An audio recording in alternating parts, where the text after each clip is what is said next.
Hi hello नमस्ते, कसे आहात सगळेजण? मस्त ना? मीही मस्त. तर मी स्मिता शिंदे तुम्हा सर्वांचं परत एकदा स्वागत करते आपल्या चॅनलमध्ये, ज्याचं नाव आहे स्मिताचं जग. तर हा आहे आमचे सनी भाऊजी आणि ज्योती यांच्या डोहाळे जेवणाचा कार्यक्रम. तर त्या दिवशी मी, बाबा आणि सानू या कार्यक्रमासाठी गेलेलो होतो आणि तिथं छानशी तयारी केलेली होती. तर तुम्ही इथं बघू शकताय होणाऱ्या बाळाची आई मस्त अशी छान अशी नटलेली आहे, तिचं औक्षण सुरू आहे. आणि तुम्हाला इथं ती एकटीच दिसत असेल, कारण आमचे सनी भाऊजी जे आहेत ते नेव्हीमध्ये आहेत आणि त्यांना त्यांच्या जे काही जबाबदारी आहे त्यांची, तर ती देशासाठीची जबाबदारी पहिला महत्त्वाची. तर ते ऑन ड्युटी होते, त्यामुळे ते इथे उपस्थित नाही आहेत. तिच्या एकटीचाच हा कार्यक्रम सुरू होता. तर हा व्हिडिओ तुम्हाला कसा वाटतो हे मला कमेंटमध्ये नक्की सांगा आणि व्हिडिओ शेवटपर्यंत नक्की पहा.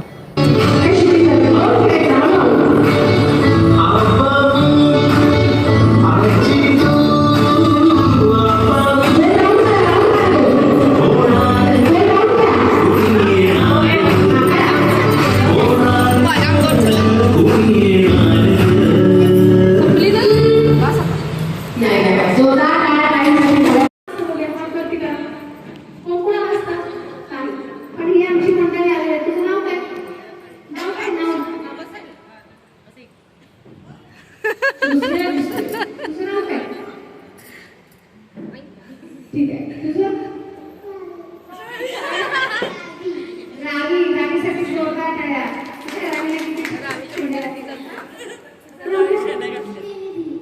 श्रीनिधी, आणि तू पण आहे गाणं लावून, तू पण आहे. तिच्याकडे दे, लावते. चला मामाच्या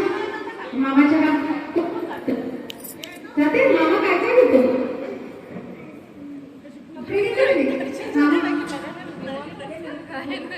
खरं सांगू का, कामापुरते मामा म्हणतात हे जरा असं बाजूला घेतो. कसं आहे, सगळ्यांना फार कौतुक असतं आईला. आपलं बाळ स्टेजवर गेलं तर फार कौतुक असतं आईला. आई लगेच मोबाईल काढून शूटिंग करत असते. तर कामापुरता मामा म्हणतात, पण मामासारखा कामाचा माणूस या जगात शोधून सापडत नाही बरं का. मामासारखा हुशार माणूस सापडत नाही. आईसारखंच प्रेम करणारा हक्काचा आईच्या माहेरचा कोण असेल तर तो आहे मामा. म्हणून मामाला मामा म्हणतो. मामाच्या धाकात आमची मामी सुद्धा कशी बघा काय काय करून घालते. सुगरण असते मामी, छान छान स्वयंपाक करून घालते वगैरे. तर अशा मामाच्या गावाला जाऊन आम्ही मोठे झालो. सुट्टी लागायचा अवकाश नाही मामाच्या गावाला. आज या ठिकाणी मला वाटतं आमच्या ज्योतिताईंचे मामा सुद्धा आले आहेत का? कुठे मामा? अरे वा, मामांसाठी जरा जोरदार काय. आणि होणारे बाळाचे मामा सुद्धा आहेत. कुठे आहेत? दोन मामा. काय खरं मामा आल्यापासून मी बघते मामा एवढं कामात आहेत ना, बोलायला सुद्धा वेळ नाही. आत्ताच नंतरची काय अवस्था तुम्ही समजून घ्या. तर असा प्रेमळ मामा असतो बघा. लग्नात सुद्धा आमची मुली सारखं मामाचा धावा करा, लग्न लागत नाही. चला ट्रेन चालू करा.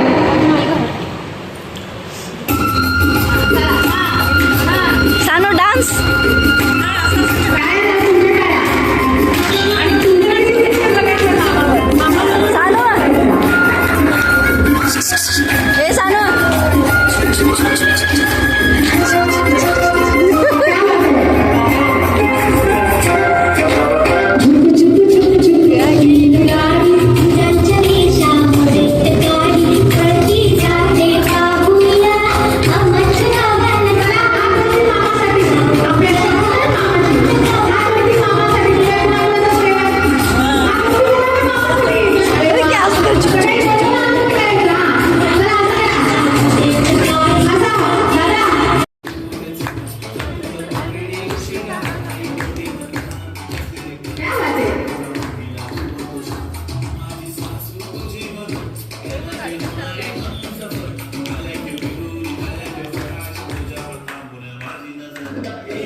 तर अशा पद्धतीनं लहान मुलांचे आणि मोठ्यांचे सुद्धा खूप छान छान डान्स तिथे घेतले गेले.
त्याच्यानंतर आम्हालासुद्धा स्टेजवर बोलवलं गेलं आणि कुणाचीही तयारी काही नव्हती, कोणीही प्रॅक्टिस वगैरे केलेलं नव्हती किंवा डान्स परफॉर्मन्स बसवलेला नव्हता. पण प्रत्येकाने स्टेजवर गेल्यानंतर ज्याला त्याला जसं जमेल तसा छान असा डान्स पार पाडला आणि कार्यक्रम मस्त असा पूर्ण झाला.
तुम्हाला हा व्हिडिओ कसा वाटला हे कमेंटमध्ये नक्की सांगा. व्हिडिओ आवडला तर व्हिडिओला एक लाईक करा. चॅनलवरती नवीन असाल तर चॅनलला सबस्क्राईब करा. Thank you. Stay tune. Bye bye.